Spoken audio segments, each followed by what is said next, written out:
Doctor Yunus, আপনার প্রশাসন তাকে নিরাপত্তা দিতে পারলো না কেন? একবার আপনাকে কল্পনা করতে বলবো, কানের পেছন থেকে গুলিটা সামনে দিয়ে যখন বের হয়ে যায়, সেই রক্তাক্ত ছেলের দিকে তাকিয়ে আপনি বলতে পারবেন তো যে এটি একটি বিচ্ছিন্ন ঘটনা? যারা জুলাই যোদ্ধাদের মাধ্যমে এত প্রাণের বিনিময়ে ক্ষমতায় বসলেন, এখন আপনারা চোখ বন্ধ করে আছেন। আপনারা সবাই দেখেছেন, এখনো আছে, দেখবেন। মৃত্যুকে সে ভয় পায় না। সে বলেছে হত্যাকারীর যেন বিচার হয়। আজকে যে হত্যাকারী আমরা জানতে পারি, আমরা দেখতে পাচ্ছি, সে অস্ত্র মামলায় মানে জামিন পেয়ে যায় এবং তারপর সে হত্যা করে। দিব সে কিন্তু স্বতন্ত্র। সে তার আদর্শে, তার কাজকর্মে, তার চিন্তা চেতনায় সবকিছুতে সে স্বতন্ত্র। অনেক জুলাই যোদ্ধাদের আমরা কি দেখেছি, তারা ক্ষমতায় যাওয়ার পর নিজেদের আদর্শকে কিন্তু অনেকটাই ভুলে গেছে। আবার অনেক জুলাই যোদ্ধা ক্ষমতা না পেয়ে বিপ্লব থেকে সরে গেছেন। মৃত্যুর জন্য যারা রেডি থাকে, তিনি আমাদের প্রধান উপদেষ্টাকে কি বলেছিলেন, আমাদের হাদি আপনারা নিশ্চয়ই শুনেছিলেন। ও খুব ফানি ছেলে ছিল। ও বলেছিল, আপনার যথেষ্ট বয়স হয়েছে, বাঁচবেন আর কতদিন, এর মধ্যে যদি কোনো একটা ভালো কাজ করে যান, অন্যায়কারীদের নামগুলো যদি প্রকাশ করে যান, 1000 বছর মানুষ আপনাকে মনে রাখবে। আমরা আসলে কি কারণে বেঁচে থাকতে চাই, এই জিনিসটা কিন্তু আমাদের ভাবা উচিত। দেখেন, তাকে যারা বিশেষ ট্যাগ দেওয়ার চেষ্টা করেন, আমি আজকে অত্যন্ত গর্বিত যে আমরা আজকে যারা দাঁড়িয়েছি অধিকাংশই হিজাবধারী। আজকে বাংলাদেশে দাড়ি, টুপি এবং হিজাবে যে ট্যাগ দিয়ে আপনারা যে রাজনৈতিক ফায়দা নেওয়ার চেষ্টা করেন, হাদিও তার শিকার ছিল। দুই একটি ঘটনা আপনাদের আমি বলবো। আর তবে প্রথমত তার পরিচয়টা দিয়ে নেই। তিনি অত্যন্ত খোলা মনের ইসলাম ধর্ম প্র্যাকটিশনার, কিন্তু মসজিদের ভিতর ব্যানার টানিয়ে কিন্তু রাজনৈতিক আলোচনা তিনি পছন্দ করতেন না, তিনি সেটির বিরোধিতা করেছিলেন। ইনসাফের রাষ্ট্র সে চেয়েছিল, এটাই তার অপরাধ। দেখেন, আপনারা ফেসবুকে দেখতে পাবেন, কথাগুলো বলা আছে যে মির্জা আব্বাসের সাথেও তার কিছু কথোপকথন আছে। সেখানে এরকম বলা যে তুমি ইলেকশন কেন করবা, যে আমি তো পলিসি নির্মাণ করতে চাই। তুমি পলিসি নির্মাণ করবা, তোমার অভিজ্ঞতা আছে কিনা? তুমি তো এখন পর্যন্ত ওয়ার্ড কমিশনারই হও নাই। তখন আমাদের হাদি বলেছিল যে আমি তো ওয়ার্ড কমিশনার হব না, আমি তো এমপি হব, আমি তো ভবিষ্যতে জাতিসংঘেরও সদস্য হব, মহাসচিব হইতে পারি। তার স্বপ্ন কতখানি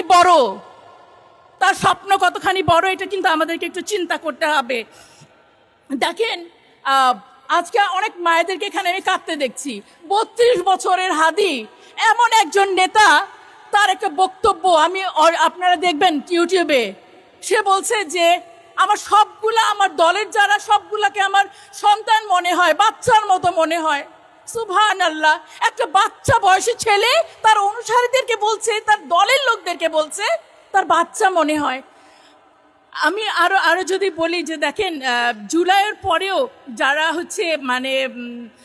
পথচ্যুত হয়ে গেছে, হ্যাঁ, কিন্তু তাদের সাথে তিনি বন্ধুত্ব করে রাখতে চেয়েছে। সে আফসোস করেছে, একসাথে হতে চেয়েছে। হ্যাঁ, একবার একটা ঘটনা আপনারা দেখেন, নির্বাচনী প্রচারণায় তার উপরে একটা ফ্ল্যাট থেকে ময়লা পানি ফেলা হয়েছে।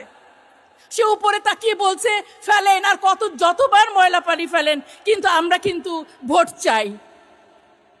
আমরা হলে, অন্য কোনো রাজনৈতিক দল হলে আপনারা কি করতেন? আমরা তো কোনো দল সম্পর্কে কোনো মতামত অনলাইন কেন কোনো জায়গায় কিছু কোনোদিন বলতে পারি নাই। আমাদের বিনয়ী হাদি, আমার মনে হলো যে আমার নবীর যে সুন্নাত, সে বলেছে যে ওকে ফেলেন, আরও ময়লা পানি কতবার ফেলবেন?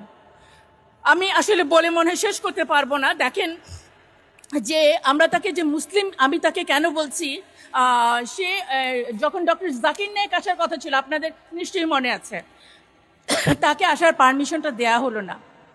আমাদের হাদি বলল যে ইন্ডিয়া বলে যে জাকির নায়েককে এখানে ধরে ফেরত পাঠাতে হবে, আর আমাদের শেখ হাসিনা যিনি দণ্ডপ্রাপ্ত আসামি, ফাঁসির আসামিকে তারা রেখে দেয়, তাকে ফেরত পাঠায় না। ডক্টর জাকির নায়েক, যার নামে কোনো মামলা নাই, তাকে ফেরত পাঠাইতে বলে। এই কথাটা বলার হিম্মত কয়জনের আছে? আমি হাদিকে বলি, আমাদের স্বপ্নরা মরে না। আমি বারবার এই কথাগুলোই বলে যাব। এখন এই হাদির পাশাপাশি আমি আপনাদেরকে আরো দু একটা কথাও বলতে চাই। দেখেন, আবরারকে আমরা ভুলে যাই নাই। আবরারকে ছাত্রলীগের ছেলেরা যেভাবে অমানবিকভাবে হত্যা করেছিল, তেজগাঁও কলেজে সেদিন সাকিব নামে আরেকজনকে হত্যা করেছে ছাত্র দলেরই সদস্যরা। সিসিটিভি ফুটেজে আপনারা ইউটিউবে দেখতে পাবেন। কি পরিবর্তন হলো আমাদের! শুধুমাত্র একটার পরিবর্তন হয়, ঘটনা যা ঘটার, যারা ঘটানোর তারা ঘটিয়েই যাচ্ছে। এনসিপি নেত্রী রুমির লাশ পাওয়া গেল, একেবারে নতুন ঘটনা, গতকালকের। এখনো হয়তো এটি আত্মহত্যা বা হত্যা সেটির রিপোর্ট আসেনি। আমি বলতে চাই, আমার পাশে জুলাই যোদ্ধা দাঁড়িয়ে আছে। কোন জুলাই যোদ্ধার মন মানসিকতা আত্মহত্যা করার মতো দুর্বল হয়ে যেতে পারে না, কোনো শক্তি তাদেরকে দুর্বল করতে পারে না।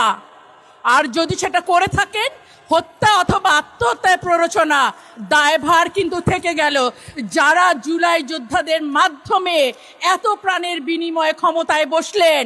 এখন আপনারা চোখ বন্ধ করে আছেন। আরো একটি ঘটনা বলছি, ওসমান হাদির যে চিকিৎসক, তার বাসায় কাফনের কাপড় পাঠানো হয়েছে। এর মানে প্রকাশ্য হুমকি কিন্তু আরো আসছে। এটা কি নিছক কোনো হুমকি? বরং মানবিকতা ও আইনের প্রতি সরাসরি অবমাননা। আমরা এরও উপযুক্ত তদন্ত এবং বিচার চাই। এখন দেখেন, আমি আরো একটা কথা বলি। এই যে অকুতোভয় হাদি, সে এরকম বলেছিল, লেথাল উইপেন্স তো আমরা অভ্যস্ত হয়ে গেছি, এর চেয়ে বড় অস্ত্র আর কি আনবেন আমাদেরকে মারার। যে কারণে আমি বলি, হাদির কি দোষ ছিল আপনাদেরকে বলতে হবে, কি কারণে তাকে মারা হয়েছে। তার কি দোষ এটা ছিল যে সে কোনো রাজনৈতিক দলের আনুগত্য করে নাই? যে কারণে এই প্রশ্নগুলো করি, দেখেন, যেই গুলিতে তাকে মারা হয়েছে, আমাদের তদন্ত থেকে আরো 40টা, টোটাল 41টা গুলি উদ্ধার হয়েছে। সাংবাদিক ভাইবৃন্দ, আপনারা কিন্তু এটা থেকে পুরোপুরি বুঝতে পারছেন বাকি 40টাও ব্যবহারের জন্যই তার কাছে জমা ছিল। প্রশ্ন যদি করি, বাকি 40-এর সিরিয়াল কারা? হাদির ছিল অসম্ভব প্রজ্ঞা। সে বলেছিল, আমার খুব হাসনাত্রে নিয়ে ভয় হয়, হাসনাত্রে সাবধান রে চলতে বলিস। এই অডিওটা আমি যখন দেখছি, ভিডিওটা দেখলাম, হাসনাত অঝরে কাঁদছে। আমাদেরকে কিন্তু এই জিনিসগুলো চিন্তা করতে হবে। আমরা এখানে দেখতে পাচ্ছি আমাদের মায়েরা এখানে এসে কাঁদছে। আমরা দেখতে পাচ্ছি এখানে বিশ্ববিদ্যালয়ের প্রফেসররা তাদের কাজ ছেড়ে এসে দাঁড়িয়েছে। আমরা কোনো রাজনৈতিক উদ্দেশ্য তো এখানে দাঁড়াইনি, আমরা আমাদের সন্তানের নিরাপত্তা চেয়ে এখানে এসেছি।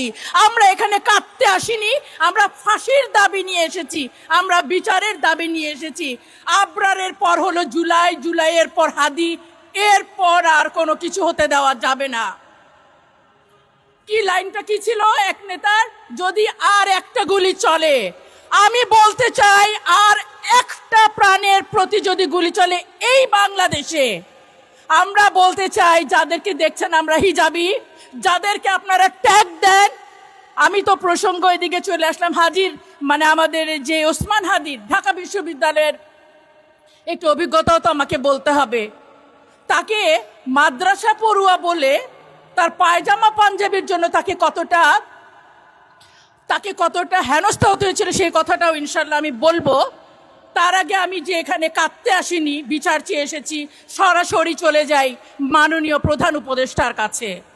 মাননীয় প্রধান উপদেষ্টা, আমরা গত 7টি দিন বুকে পাথর চাপা দিয়ে চুপ করেছিলাম আপনার করণীয় দেখার জন্য, আপনাদের পদক্ষেপ দেখার জন্য, আপনার সরকারের দক্ষতা দেখার জন্য।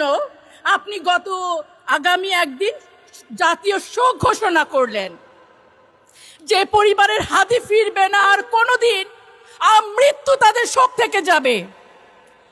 ইনকিলাব মঞ্চের যে বন্ধু সমনেতা হাদি ফিরবে না, সারা জীবন সেই পরিবারটা ইনকিলাব মঞ্চ শোকের মধ্যে থেকে যাবে। মাননীয় উপদেষ্টা, আপনি কিন্তু শান্তিতে নোবেল পুরস্কার পেয়েছেন, তাই এখন আমি আপনাকে প্রধান উপদেষ্টা হিসেবে না, আপনি শান্তিতে নোবেল জয়ী হিসেবে আপনার কাছে আমি কিছু কথা বলতে চাই। আমরা আপনার কাছে অতি দ্রুত আসামি গ্রেফতার এবং ফাঁসি কার্যকরের অনুরোধ জানাচ্ছি। আমরা দেখেছি যে ফেসবুকে আপনারই আইন উপদেষ্টা, যিনি হয়তো সবই জানেন, দুই একটি কথা মাত্র আমাদের উদ্দেশ্যে বলেছেন। তার মধ্যে যেটি ছিল যে অস্ত্র মামলার আসামি জামিন পেয়েছে যখন জুলাই যোদ্ধাদের হত্যা করে এই ধরনের জামিন হয়, তখন আমরা উপদেষ্টারাও প্রচণ্ড শঙ্কিত, আতঙ্কিত, উদ্বিগ্ন বোধ করি। কথাটা হাস্যকর না? বাংলাদেশের আইন উপদেষ্টা বলছেন উনি নাকি উদ্বিগ্ন, উৎকণ্ঠিত এবং উনাকেও মেরে ফেলা হতে পারে এরকম ভাবে তিনি ভীত। আমরা সেই দেশে বসবাস করছি যেখানে আইন উপদেষ্টা আমাদের নিরাপত্তা তো দূরে, নিজের নিরাপত্তা নিয়ে শঙ্কিত। তারপর এটি কতটুকু কার্যকর? আদালত থেকে, বিচার ব্যবস্থা থেকে আসা অস্ত্র মামলার আসামি কোনোদিন জামিন পায়? যাদের কোনো আইনের জ্ঞান নেই তারাও জেনে রাখেন, অস্ত্র মামলার আসামি যে কোনোভাবে জামিন পেতে পারে না। আমরা কিন্তু ফেসবুকে এবং আমরা রিপোর্টগুলো দেখেছি,